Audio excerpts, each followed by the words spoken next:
Residência Pedagógica, que é um programa do governo federal, juntamente com a Universidade Federal de Uberlândia. É uma espécie de estágio remunerado que é feito com alguns alunos que estão na segunda metade dos cursos de graduação de licenciatura, e no caso aqui é de filosofia, né? Estamos com os alunos aqui, estou com 8 alunos na Escola Estadual Frei de Paris, eu sou o coordenador preceptor deles. Já fizemos algumas lives aqui no canal com alguns alunos já, fizemos com o Leonardo, Daniel, o Leonardo falando sobre sexualidade Foucault, o Daniel falando sobre educação e filosofia na pandemia, falamos com a Gabriela sobre política moderna, filosofia política moderna, mais especial Maquiavel. O Rafael falou sobre o ateísmo em David Hume. Estamos aqui agora com o Emerson, que vai falar para a gente um pouquinho sobre a escola de Frankfurt, sobre mais especificamente Adorno e a educação em Adorno, como não repetir Auschwitz, né? É isso aí que você vai falar para a gente, não é? Então, bora lá. É o Emerson, né? Aluno de filosofia aqui. Você está em qual período, Emerson? Então, acho que eu tô num limbo entre o 9º e o 12º já, mas... Bagunçou tudo por conta da pandemia, né? Já nem sabe mais qual o período que está. Mas tá aí terminando já, né? Quase. Sim, sim. E aí eu vou falar de Adorno. É um artigo que eu escrevi tem um tempinho já, tem uns 3 anos, que é sobre o livro Educação e Emancipação, de Adorno. Uhum. E aí, separei as partes importantes aqui, eu vou lendo, a gente vai conversando e você pode me fazer perguntas. Manda brasa aí. Então, a questão da educação é um tema extremamente complexo da filosofia na contemporaneidade, é extremamente necessário estudar. Adorno é um dos filósofos que tratam sobre a educação, e ele elabora sua teoria e estudo sobre a educação em meio ao contexto que ele viveu, que foi entre as duas grandes guerras mundiais. O pensador alemão foca seu ponto de vista sobre a educação em meio às tragédias bélicas, principalmente em Auschwitz, que tem base prática e ideológica e vai na contramão do que Adorno pensa sobre o conceito de educação. No livro que eu citei, Educação e Emancipação, de Adorno, ele busca estabelecer os princípios para exercer a educação na civilização contemporânea. No capítulo 5º, mais especificamente, ele começa a tratar alguns pilares históricos sobre a educação. E essa máxima que você falou é uma máxima dele. A exigência que Auschwitz não se repita é a primeira de todas para a educação. Desse modo é importante ver que o que o filósofo vai dizer sobre Auschwitz, né? Uhum. Para ele, Auschwitz se traduz em duas principais categorias, em uma de suas principais categorias dentro da filosofia, que é a barbárie. Para ele, a barbárie é fundamentalmente a oposição da civilização e se sustenta numa irrupção de uma agressividade primitiva, talvez pensando até como Hobbes sobre o estado de natureza do homem, que sempre vai tender à guerra. E a barbárie é a aniquilação de tudo que a educação coloca como necessário para a sociedade. Ou seja, é a falta do deve ser, de regras na sociedade, reforçando aquelas ações primitivas, desordenadas, inconscientes dos seres humanos. Ou então também pode ser o excesso de prática civilizatória dos homens, como o controle exacerbado da vida individual, a absorção e o aniquilamento da subjetividade e até mesmo a utilização desregrada da autoridade, que foi justamente o caso de Auschwitz. O que nos faz pensar também que na questão da violência e o papel da barbárie na educação. De modo sutil, a autoridade, a questão coletiva e os pactos sociais são necessários para a civilização. Todavia, não pode se perder de vista a consciência desses controles, desses aspectos e tal.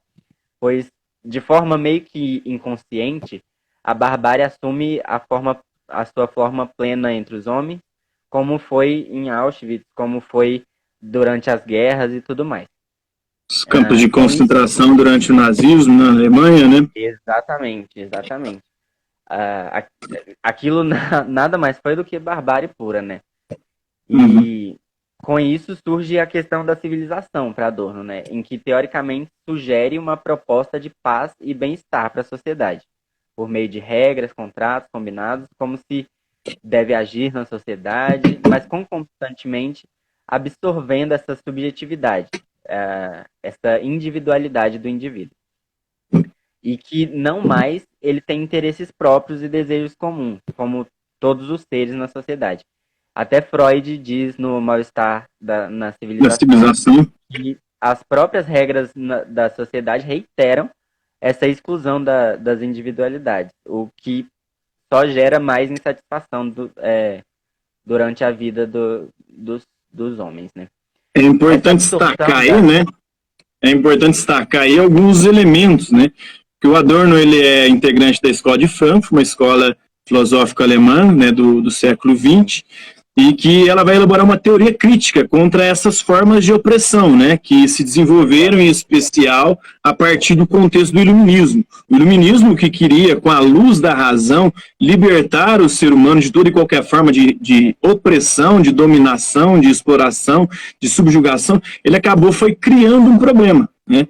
Ele transformou a razão crítica numa razão questionadora que busca, de alguma forma, criticar, questionar e colocar em xeque os pilares da civilização ocidental ou a cultura, né, quando ela é destrutiva para o ser humano, ela acabou se transformando numa razão instrumental, né? Um instrumento de dominação com a ciência, com a tecnologia. Agora ela nos domina, nos oprime, nos controla, e o Adorno vai entrar com uma crítica ferrenha em relação a isso, porque, segundo ele, a educação que ele quer para que Auschwitz não se repita é uma educação que é consequência desse projeto iluminista, né? Que infelizmente não cumpriu aquilo que ele prometeu. Pelo contrário, ele se transformou aquilo que ele queria criticar. Ele criticava o iluminismo com a luz da razão, a obscuridade da fé, mas a razão moderna, científica, tecnológica, ela se tornou tão opressora, tão controladora e tão produtora de barbárie, tão ou mais do que a própria religião, né? E o Freud, eles vão se inspirar muito em Marx, em Freud, a escola de Frankfurt, né? Sim, sim. É de forma assim, meio que indireta, é um conhecimento que virou poder, e o poder que controla situações de barbárie, no caso, né? Sim. Essa questão tem até daqui a pouco, que é a questão da religião também, que eu escrevi sobre ela aqui também. Continuando para esse lado da individualidade, o Adorno fala que a absorção da individualidade traz consigo os direitos, os dizeres das ações coletivas e, ao mesmo tempo, o nacionalismo. Além da excessiva imagem do coletivo e do bem-estar da nação como sendo a melhor maneira de se conseguir uma civilização que se aproxime da perfeição, Adorno cita que o fator do nacionalismo foi fundamental para o surgimento da barbárie. Especificamente o do nazismo, pois Hitler usava ideologia mais incisiva vista até hoje que os desejos individualistas dos alemães não importavam. A Alemanha só seria salva verdadeiramente das crises e dos problemas que eles enfrentavam por meio da dita unificação do povo alemão, aquela coisa de raça e tudo mais. Raça pura, enfim. E isso foi colocado pelo espectro do nacionalismo, né? E a perda da unidade, da subjetividade de cada um é a responsável pela destruição da felicidade dos homens, felicidade que se tornou um projeto perdido nesse contexto, né? Aí o Adorno vai começar também a falar de esclarecimento e consciência, que é o que vai de contraponto com o que você falou do iluminismo, né? Que para ele é um ponto essencial na teoria dele para explicar a barbárie.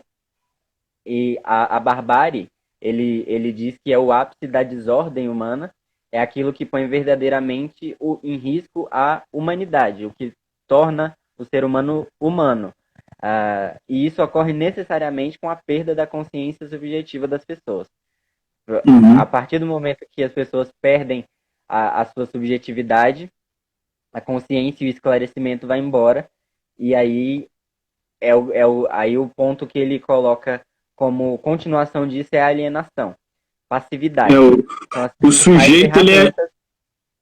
o sujeito ele é objetificado, né? Então, ele é transformado em Exato. coisa, uma coisa que precisa ser controlada, dominada, manipulada. O Hitler vai fazer isso de forma bem efetiva, né? Bastante Sim. sucesso, Uhum. e usando, né, uma ideologia travestida de ciência, né? Uma ideia de uma raça superior, né, baseada em uma suposta, uma interpretação completamente esdrúxula da teoria da evolução de Darwin, né? Sim. Usando a questão da racionalidade para É.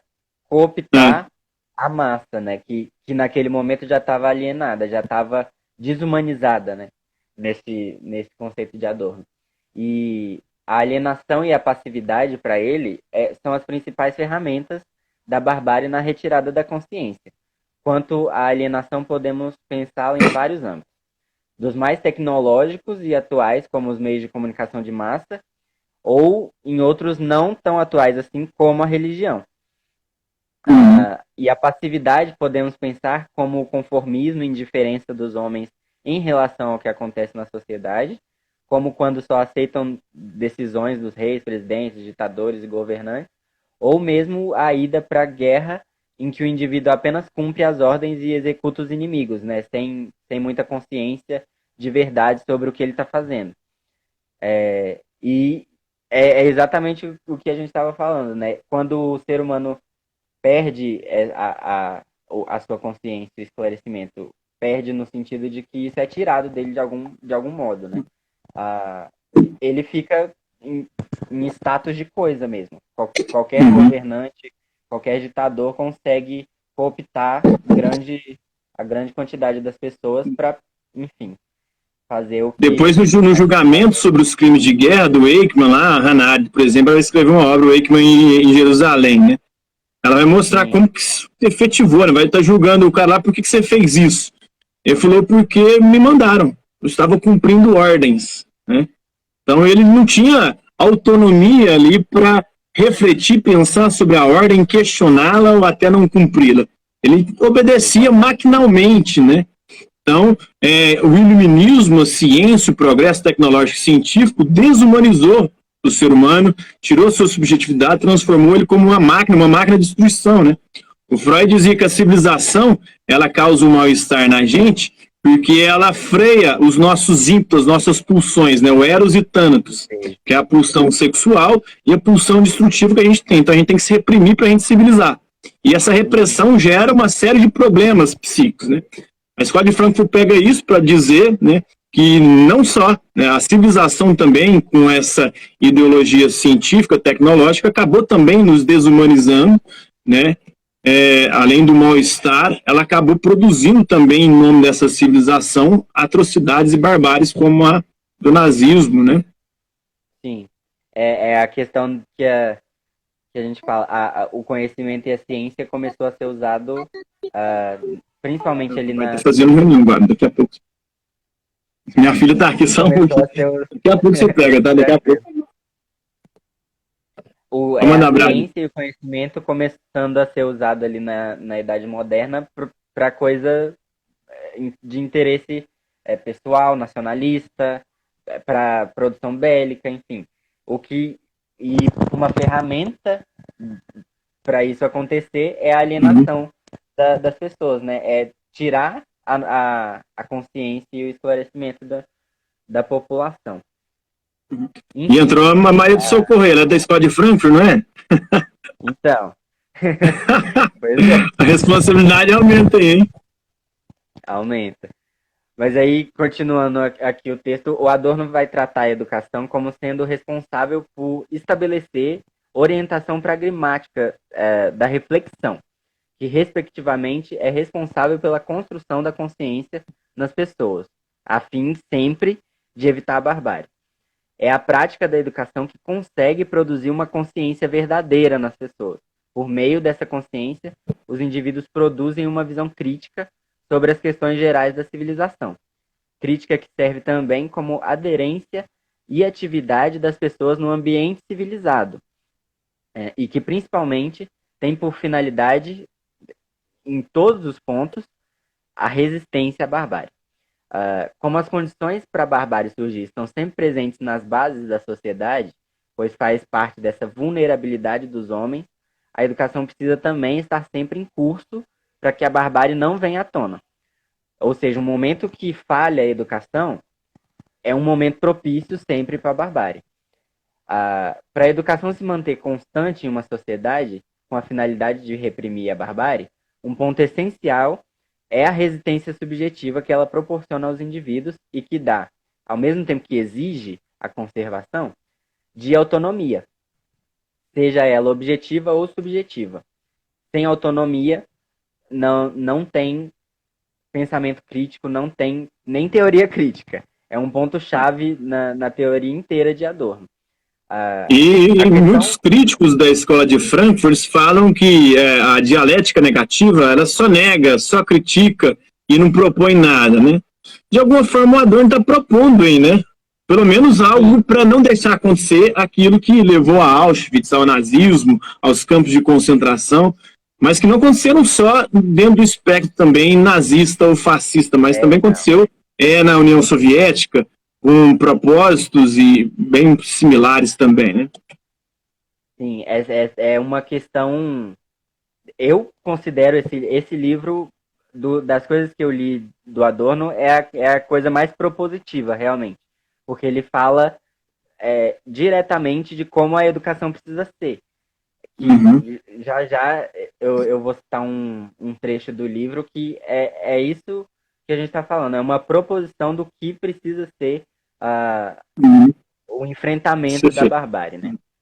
E aí, só para fechar aquele parágrafo, a questão da autonomia é importante para completar essa imagem de um indivíduo que, primeiramente, toma consciência de sua função na sociedade e na resistência contra a barbárie, mas não só, que também participa ativamente na construção de uma sociedade civilizada sem riscos de marcos históricos bárbaros como o Auschwitz que ele está citando.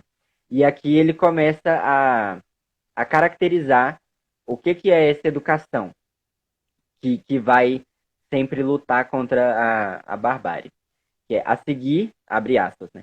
A seguir, e assumindo o risco, gostaria de apresentar minha concepção inicial de educação. Evidentemente, não a assim chamada modelagem de pessoas, porque não temos o direito de modelar pessoas a partir do seu exterior, mas também não a mera transmissão de conhecimentos, cuja característica de coisa morta já foi mais do que destacada, mas a produção de uma consciência verdadeira. Isso seria, inclusive, da maior importância política. Sua ideia, se é permitido dizer assim, é uma exigência política. Isso é, uma democracia com o dever de não apenas funcionar, mas operar conforme seu conceito, demanda pessoas emancipadas.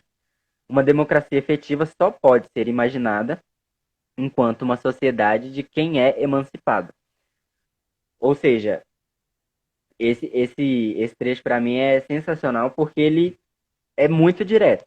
Se a gente não emancipar a consciência e as pessoas, se a gente não esclarecer os indivíduos, não tem como.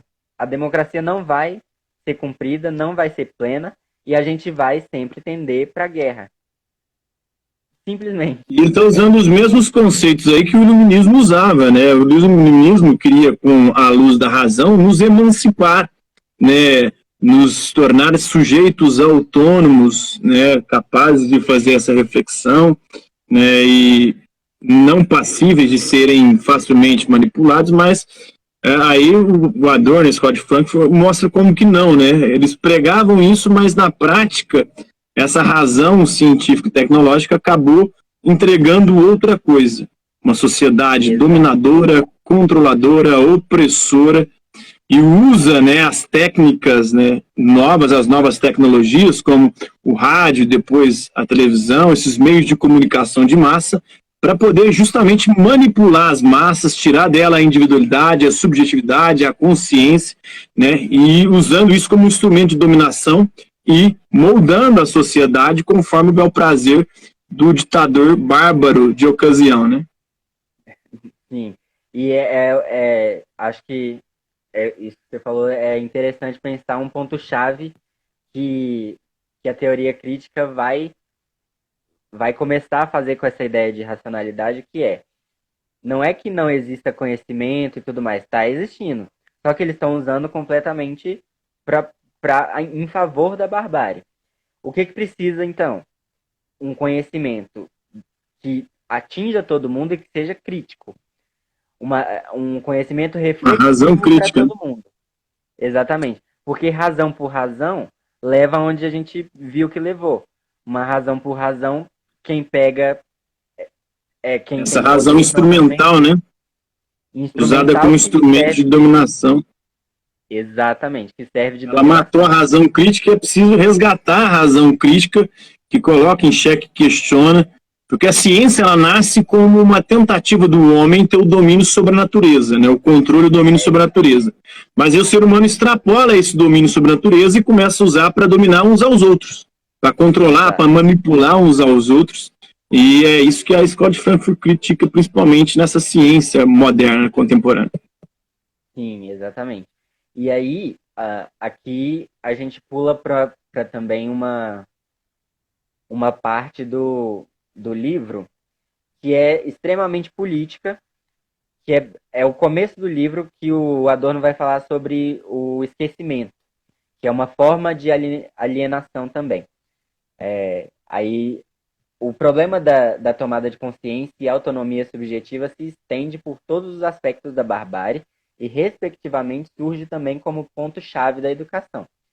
O Adorno vai tratar como um dos assuntos principais em seu livro o problema da elaboração do passado, ou a não elaboração do passado.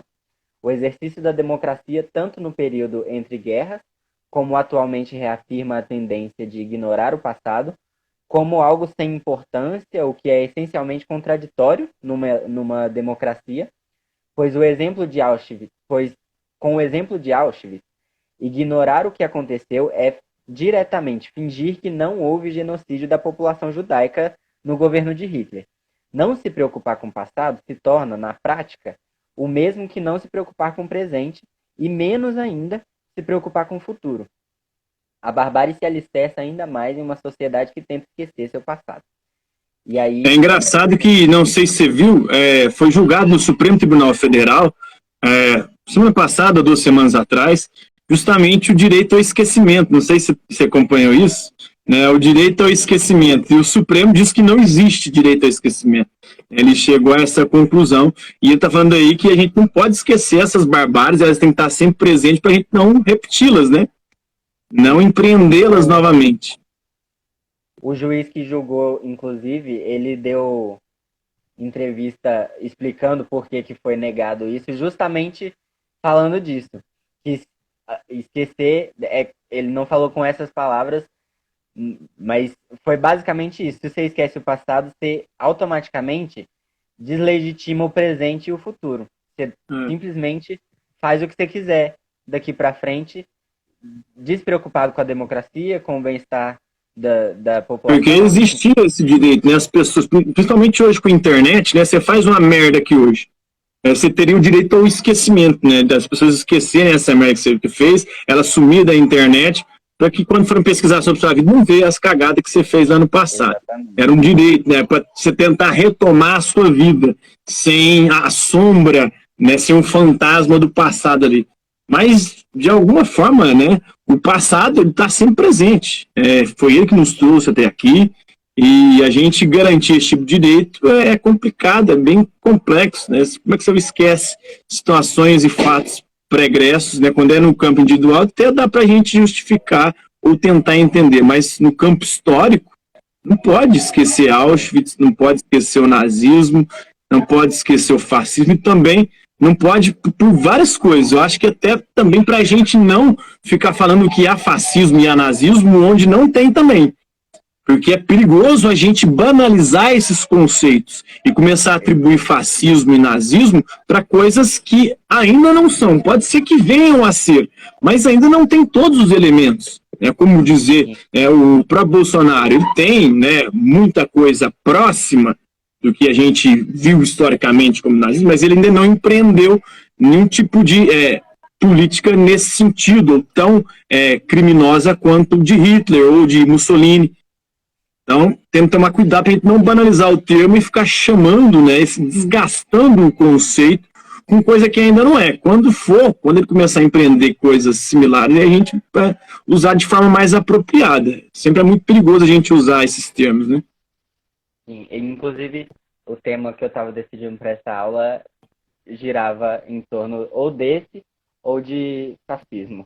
De outro artigo que eu escrevi sobre Gramsci, e aí a caracterização de como surge, como se dá o fascismo, e o que não é fascismo, uma diferenciação entre totalitarismo e fascismo, como o fascismo, no caso, pega as características do totalitarismo, mas não necessariamente um totalitarismo é um governo fascista e tudo mais. E, na verdade, eu decidi por esse aqui porque educação é uma coisa que me interessa e que, no fundo, está falando também dessas questões, que a gente pode, na conversa, falar sobre isso, né?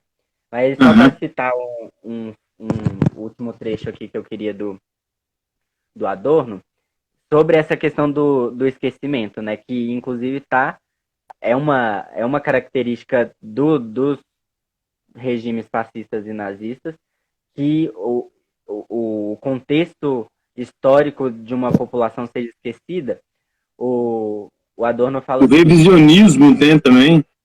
Revisionismo histórico de alta qualidade. O desejo de libertar-se do passado justifica-se. Não é possível viver a sua sombra e o terror não tem fim quando culpa e violência precisam ser pagas com culpa e violência. E não se justifica porque o passado de que se quer escapar ainda permanece muito vivo. O nazismo sobrevive e continuamos sem saber se o faz como fantasma daquilo que foi tão monstruoso a ponto de não sucumbir à sua própria morte, ou se a disposição pelo indizível continua presente nos homens, bem como nas condições que os cercam.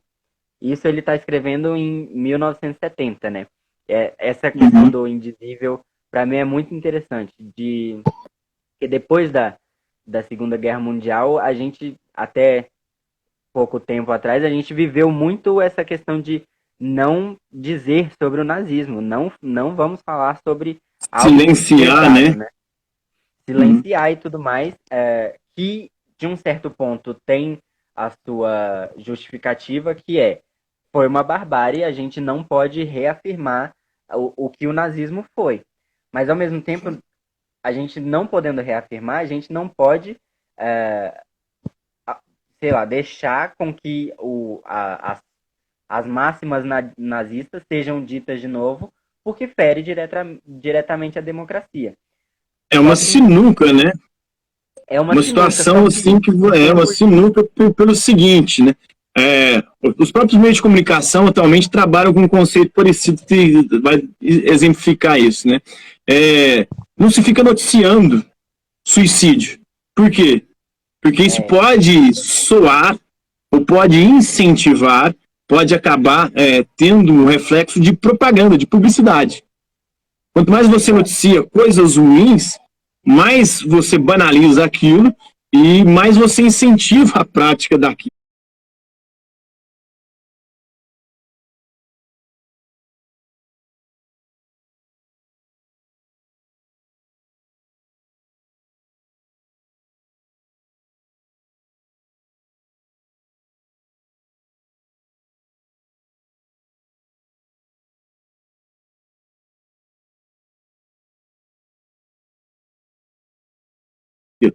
Então, esse é o medo de ficar falando sobre nazismo, né? Sobre Auschwitz, sobre tudo que Hitler empreendeu, de que isso vire contra, o feitiço volte contra o feiticeiro. Em vez de informar, esclarecer e prevenir a população, funcione como uma propaganda, uma publicidade para malucos saberem como chegar lá e fazer tudo de novo, né?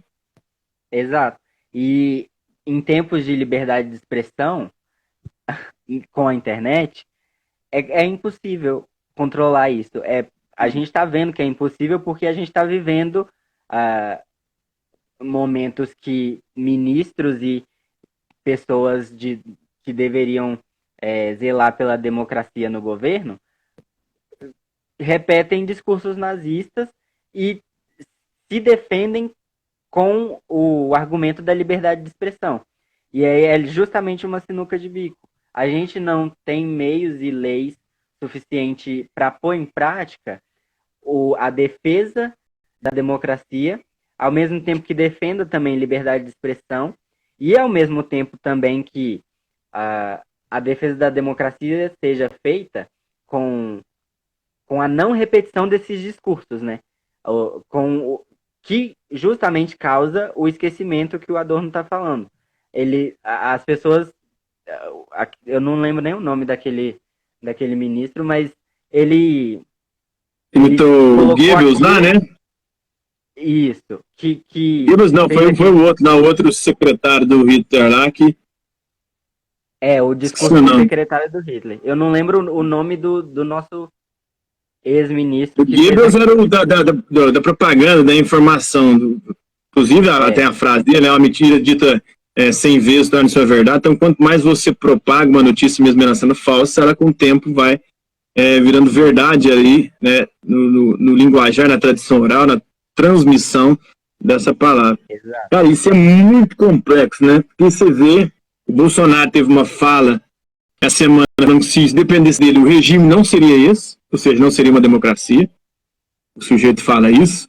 Aí o cara que o apoia, o outro lá, o Silveira, lá, não sei das quantas lá, foi preso lá pelo Supremo também, esqueci o nome dele. Daniel Silveira. Ele fazendo, né, apologia à violência, querendo que os ministros do Supremo fossem açoitados, né, invocando o AI-5, que foi uma medida ditatorial.